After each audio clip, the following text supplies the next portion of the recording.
so much for those great talks. As a white woman, yeah, woefully unskilled to be sitting on this panel in terms of intersectionality, so just put that right there. So I became disabled 25 years ago, and as I'm getting older, I'm getting increasingly disabled. I consider myself an intersectional feminist, partly because of that, but also because of the things that both Charlotte and Christine spoke about. That as a white woman, it's really good to sit the fuck down and shut the fuck up sometimes. And I think in mainstream debates in Australia, it's very dominated by women who sort of look like me, and I think I do my bit to change that when I can. In terms of disability, one of the things that has been apparent from the get-go for me personally is having a disability that's visible and in some people's eyes disfiguring.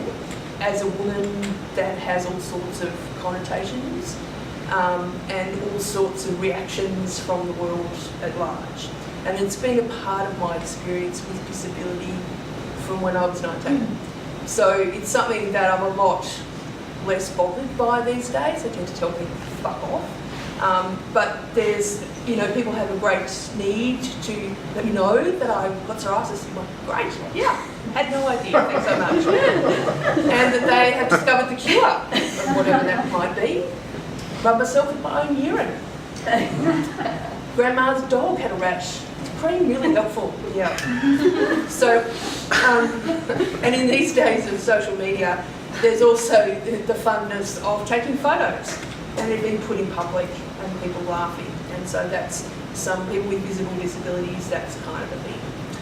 But none of that is particularly disabling. I can hurt, I can flake skin all over the place, which I will when I leave here. A little trail behind me, it's great. I always know where I've been. But what disables me is the world.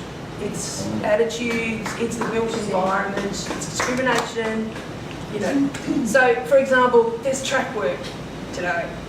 I live at Katoomba. I left at 7:30 this morning. There's a bus from Blacktown, not accessible.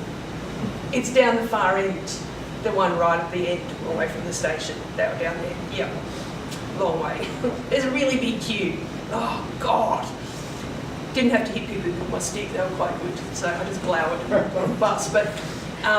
But that sort of stuff, that accessibility becomes something that I have to navigate all the time. So Mark and Chris will tell you the frantic emails going, I looked at the thing, there's stairs there, and oh fuck, no, I can't come.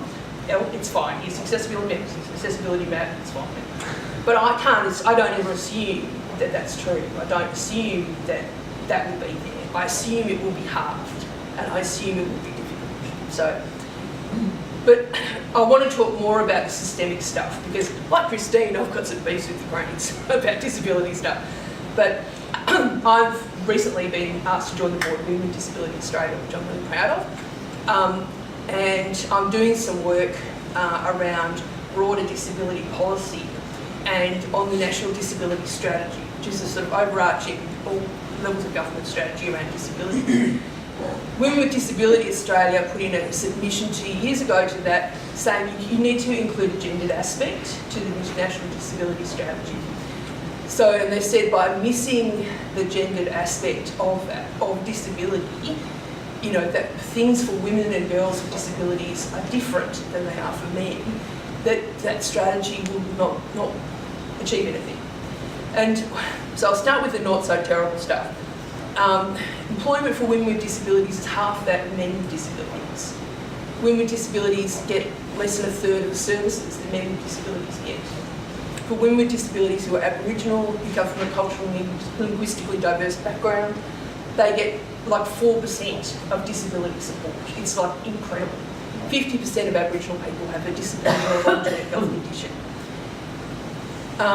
There are higher costs of having a disability, and the cuts to the disability support pension that are continuing. And I've got a piece brewing at the moment about the pension because, Jesus, it pisses me off. That, Christian Porter can get up there and say, yeah, disability pension is sending us all broke. There are 30,000 less people on the DSP than there were 2 years ago.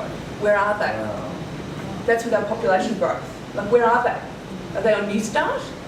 New Start, you can't find anywhere to rent. Like what happens to people? So, and that, financial security for women with disabilities is a big deal. Housing is a problem. We know about affordable housing, what about accessible housing? For women who are waiting for social housing, sometimes they have to wait even longer because there is nowhere for wheelchairs to fit in, nowhere for, to have stairs. It's problematic, to say the least. There's also cumulative poverty that comes from women with disabilities. We tend to work more part-time, and so therefore have less super, and by the time they retire, they're fucked, really. But one of the biggest things facing women with disabilities is violence and abuse. There's been a Senate inquiry that's been going on into abuse of people living in institutions. Go and read it. Go and have a read of some of the transcripts. It will break your heart.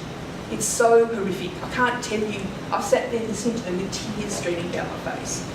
Like it's just horrific.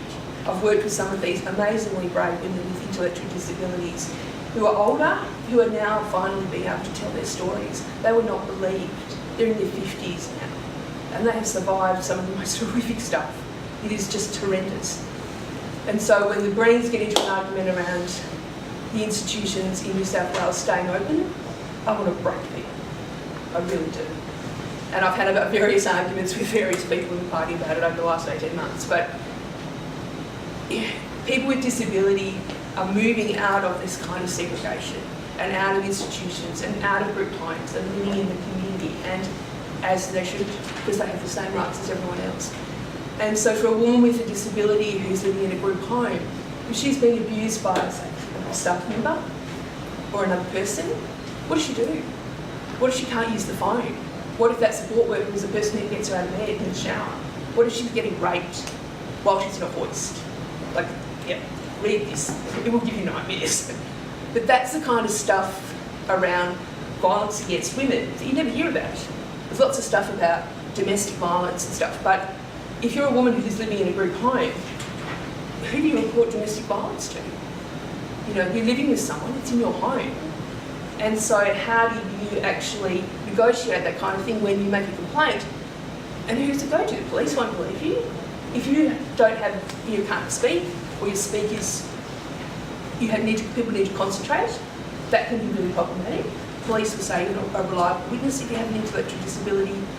So there's kind of cumulative stuff, but none of these stories are heard as part of this, we must stop domestic violence.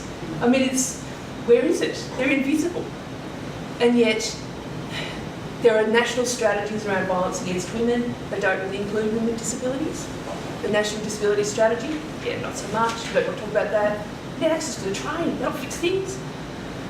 So I think one of the things around feminism has been you can't exclude this group by actively having events that are inaccessible, not providing sign language, providing videos that don't have captions, inaccessible websites, the basics. Like this isn't rocket science. And not advocating for these kind of issues around violence, it means that you're leaving women with disabilities, where are they? Just nowhere. And I remember there was a discussion I got into a little while back online, as you do, about sterilisation, about women being sterilised and girls being sterilised. And everyone said, it doesn't happen in Australia. I'm like, that would be that Senate inquiry last year. Yeah, that would be those children being mutilated by their parents at the moment. I've seen that story from New Zealand this week. Nightmares again. And I think it's really important to make feminism about more than, what nice white liberal ladies want. Because, being on boards, I'm on the board of Women with Disability, but that's not going to get me a fat paycheck anytime soon. But things like, those kind of narrow definitions of success are not mine. My definitions of success are where everyone gets somewhere safe to live and enough money to live on. So whether that's increased pension, increased New Start, these aren't fringe issues. Making housing accessible, doing all of this sort of stuff, it's not the hard things. It's not saying, have mandatory employment quotas or, that kind of stuff. Get women working, provide them with the skills and the support to actually get working. So I think the issues around poverty and disability for women are tied up together, and they're not something that you can separate out. And so when you're talking about poverty, you are talking about women with disabilities. So it's one of those things that, you know, for the Greens, I'd like to see them work harder on that stuff.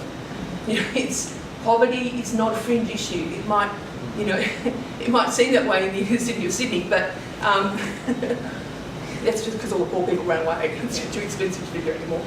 But I think, you know, poverty means that women with disabilities live further away from work, further away from services, further away from support. They're forced to the fringes. And so how will things change? And so that's, you know, I'm not interested in some of the other sort of stuff. You start with poverty with me, and then we'll talk. Okay.